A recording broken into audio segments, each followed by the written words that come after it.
हिमाचल प्रदेश के शिमला से बड़ी खबर सामने आई है। बता दें कि शिमला के संजोली के चलोंठी में 4 लेन निर्माण का कार्य चल रहा है और इस निर्माण कार्य के चलते कई धमाके किए जा रहे हैं, पहाड़ काटे जा रहे हैं और इन धमाकों के चलते जो है आसपास के लोग बुरी तरह से प्रभावित हुए हैं। कुल मिलाकर 15 परिवार इस निर्माण के चलते प्रभावित हुए हैं और बता दें कि इस निर्माण के चलते 15 लोगों के घरों में दरारें आ चुकी हैं। जानकारी अनुसार लोगों का कहना है कि जब से निर्माण कार्य शुरू हुआ है लगातार जमीन में हलचल बढ़ी है और इस हलचल के बढ़ने से जो है उनके घरों में दीवारों में दरारें आनी शुरू हो गई और किसी भी समय जो है घर पूरी तरह से ढह सकते हैं। बता दें कि पिछले काफ़ी समय से ये निर्माण चल रहा है और इस निर्माण के चलते अब आमजन भी प्रभावित होने लगा है। इसके साथ ही होटल्स में भी इसका प्रभाव देखने को मिल रहा है। तकरीबन 15 परिवार जो हैं अपना घर छोड़ने को मजबूर हो गए हैं, सड़कों पर आ गए हैं। आप अभी तस्वीरों में भी देख सकते हैं कि लोग किस तरह से अपने घरों को खाली कर रहे हैं, अपना घरों से सामान बाहर निकाल रहे हैं और सड़कों पर रहने को मजबूर हो रहे हैं। पूरे निर्माण कार्य के चलते आम जन को काफ़ी मुश्किलों का सामना करना पड़ रहा है। बता दें कि निर्माणाधीन 4 लेन NHI टनल के पास चलौंती इलाके में घरों और सड़कों में दरारें आने लगी हैं। स्थानीय लोग बेहद परेशान होने लगे हैं। जानकारी के मुताबिक इस समस्या से करीब 15 परिवार सीधे तौर पर प्रभावित हुए हैं। स्थानीय लोगों का कहना है कि टनल निर्माण के चलते जमीन में हलचल बढ़ी है, जिससे मकानों के दीवारों और सड़कों में लगातार दरारें बढ़ती जा रही है। अभी आप तस्वीरें भी हम आपको दिखा रहे हैं लगातार कि किस तरह से दीवारों में इतनी बुरी तरह से और गहरी दरारें आ चुकी है और किसी भी समय जो है इन दरारों के चलते जो है बड़े बड़े मकान भी धराशायी हो सकते हैं। लोग पहले से ही सावधानी बरतते हुए घरों को अपने खाली करने लगे हैं, अपना ज़रूरी सामान बाहर निकालने लगे हैं और बता दें कि कम से कम 15 परिवार इस मुसीबत से प्रभावित हुए हैं। इस निर्माण कार्य से प्रभावित होते हुए 15 परिवार सड़क पर रहने को मजबूर हो चुके हैं। लोगों ने प्रशासन और NHAI से इलाके को तुरंत निरीक्षण कर स्थिति का आकलन करने और प्रभावित परिवारों को राहत देने की अपील की है। और इस पूरे मामले को लेकर आखिरकार क्या कुछ कहा है स्थानीय लोगों ने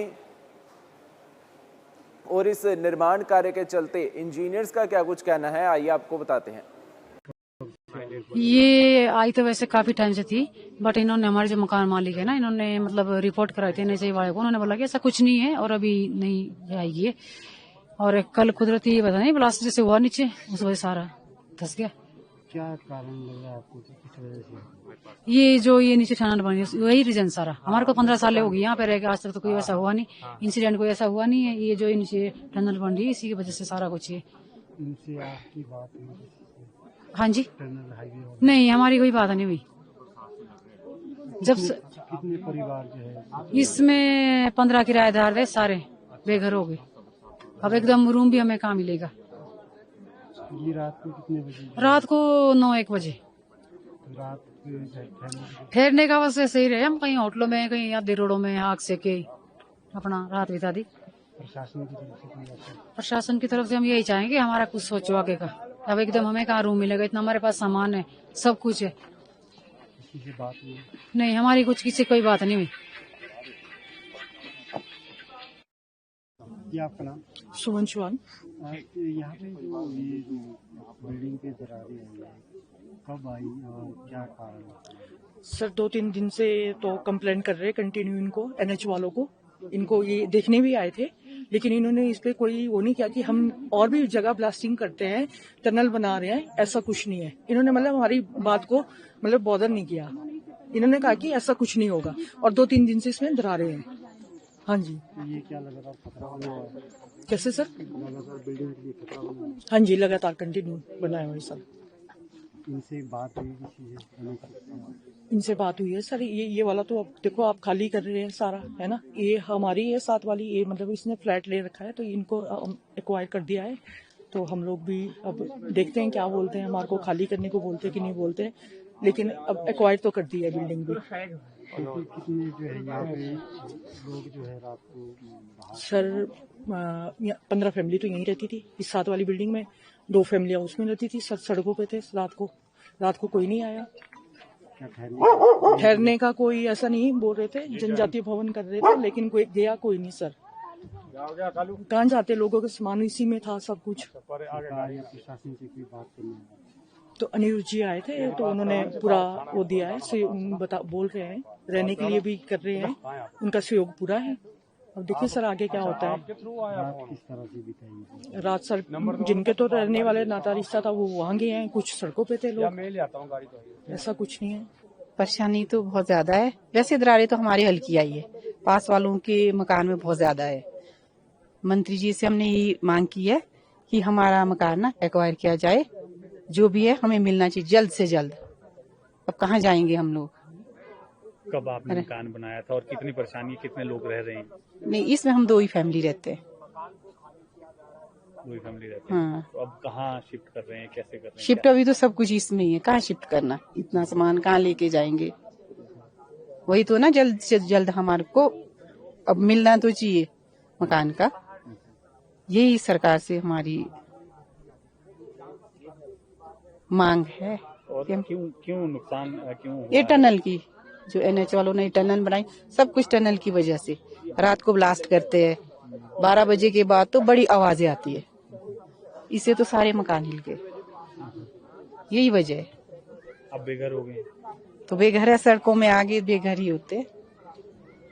आपका नाम? नाम बता दो। उषा गनेट। इंसा नाम बता दीजिए। मेरा नाम ममता चंदेल है, मैं साथ में यही काउंसलर हूँ, साथ वाले बिल्कुल बॉर्डर पे। हाँ जी मैडम, काफी नुकसान आपके साथ वाले इधर हाँ जी। हुआ है, किस तरह से देख रहे हैं और क्या लग रहा है इसके पीछे कारण क्या लग रहे हैं, और किस तरह से सरकार की तरफ से, प्रशासन की तरफ से कदम उठाए जा रहे हैं? ये तो कारण तो यही है कि जो NHI काम कर रही है, यहाँ पे रात को ब्लास्टिंग होती है, तो उसकी वजह से यही कारण नजर आ रहा है। क्योंकि देखो रोड पे भी फ्रेश क्रैक्स आए हैं, तो यही रीजन है इसका। तो और प्रशासन तो देखो हर तरह से यहाँ के जो रेजिडेंट्स हैं उनके साथ है, जिन लोगों के मकान को नुकसान पहुंचा है, काफी क्रैक्स आए हैं और 2-3 बिल्डिंग तो बहुत ज्यादा है। और प्रशासन पूरी तरह से जो भी इनकी डिमांड है पूरा सहयोग दे रहा है, जो भी डिमांड है वो इनकी पूरी की जाएगी। और मंत्री जी ने भी पूरा आश्वासन दिया है, अनिरुद्ध मंत्री जी आए थे तो उन्होंने इनको पूरा जो ये कह रहे हैं कि कंपल्सरी एक्विजिशन हो, तो वो पूरा आश्वासन दिया गया कि वो होगा। देखा गया यहाँ रास्ता रोड वो भी बंद कर दिया गया है, और तो यहाँ की टोटल फैमिली है, कितनी फैमिली जो बेघर? देखिए अभी तो फिलहाल 2 बिल्डिंग को तो बहुत ही ज्यादा मतलब नुकसान हुआ है, और एक बिल्डिंग में कोई 15-16 किराएदार रहते थे। तो और जो ये साथ में है इनकी बिल्डिंग में थोड़ा कम क्रैक्स हैं, तो वो सबको पूरा वकेट करवा दिया गया है। तो साथ में किराएदार हैं और मकान मालिक हैं, तो उनको तो बहुत ही नुकसान इन लोगों को हुआ है। आए हैं, मकानों में दरारें पड़ी हैं, किस तरह से देखते हैं इस पूरे मामले को?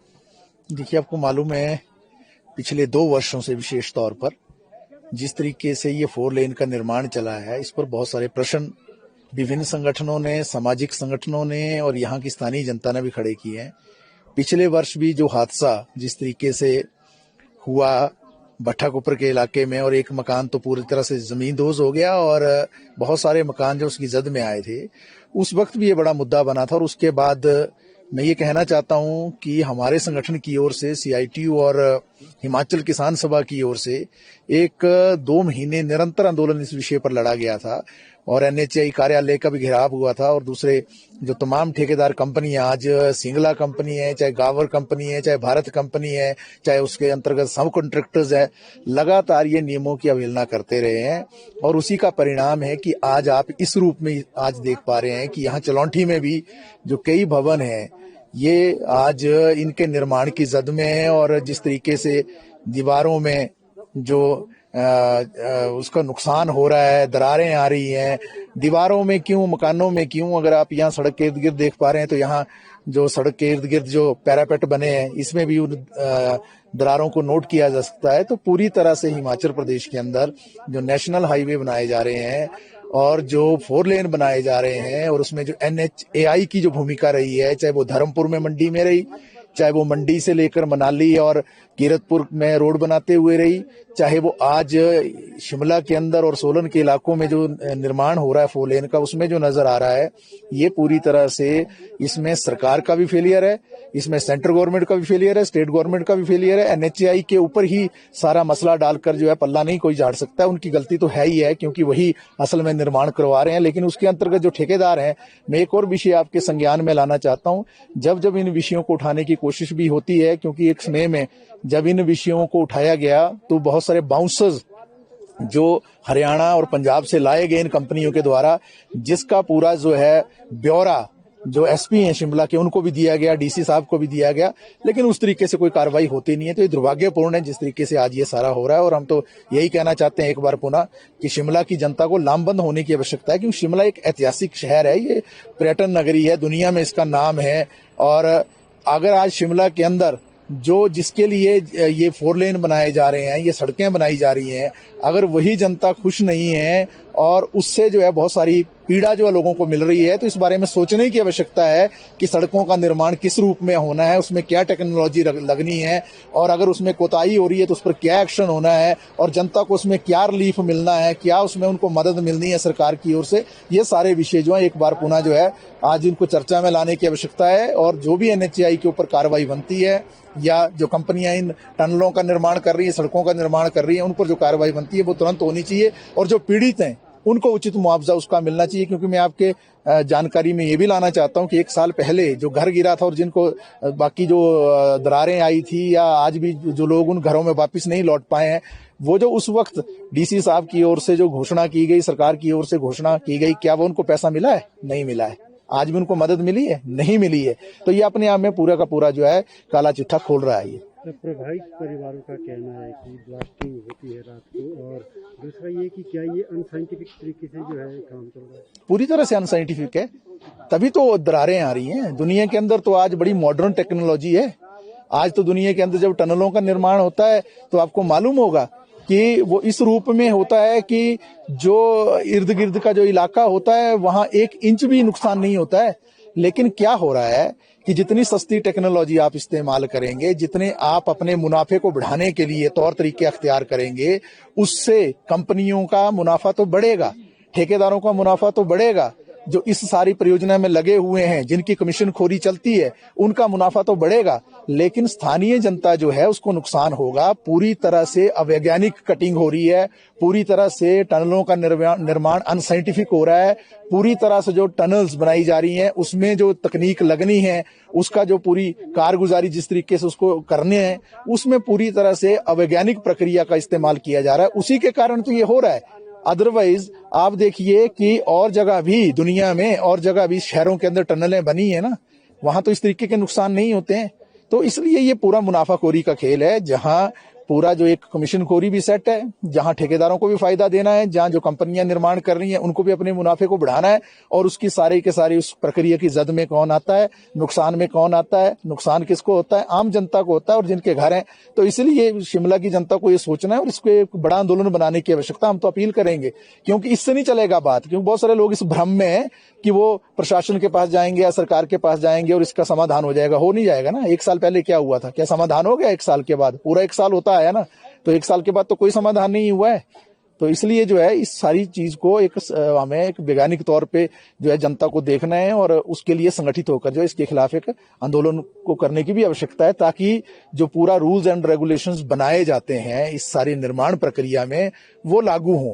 आप बताइए, जो डस्ट भी यहाँ इकट्ठी हो रही है, तो आपको मालूम होना चाहिए जहां जहां ऐसी परियोजनाओं का निर्माण होता है डस्ट अलाउंस मिलता है ना लोगों को। क्या यहाँ स्थानीय जनता को डस्ट अलाउंस मिला है? कि यहाँ जो धूल उड़ रही है उससे जो बीमारियां पैदा हो रही हैं, क्या उससे जो नुकसान हो रहा है लोगों को, क्या उसका भरपाई हुई है? जिनके मकानों में दरारें आई हैं, क्या उनको उसका मुआवजा मिला है पूर्ण रूप से? क्या जिस तरीके से ये सारी प्रक्रिया चल रही है उसका पालन हो रहा है? कुछ नहीं हो रहा है। ये सारे का सारा जो है पूरी मिली भगत है, और इसमें सारे का सारे का बड़ा पूरा एक साजिश है। मैं पहले भी कहता रहा हूं इस बात को कि ऐसी परियोजनाओं के निर्माण में राजनेताओं का, ब्यूरोक्रेसी का, और जो कॉन्ट्रैक्टर्स हैं उनका एक पूरा तिकड़ी जो है गठजोड़ काम कर रही है। और आने वाले दिनों में जैसे बरसात भी होगी तो क्या नुकसान बढ़ेगा? निश्चित तौर से बढ़ेगा। वो तो आपने देखा है, क्योंकि ये तो बिल्कुल नए पहाड़ है ना हिमाचल के। ये जो हिमाचल के इर्द गिर्द के पहाड़ हैं, ये तो बिल्कुल नए पहाड़ हैं, तो बनने की प्रक्रिया में, इनकी कोई बहुत ज्यादा उम्र नहीं है दुनिया के पहाड़ों के दूसरे पहाड़ों की तुलना में। तो यहाँ जब भी निर्माण होगा तो निश्चित तौर से ये खतरा हमेशा मंडराता रहेगा, और खास तौर पर बरसात के समय में ये खतरा और ज्यादा मंडराएगा। ये आई तो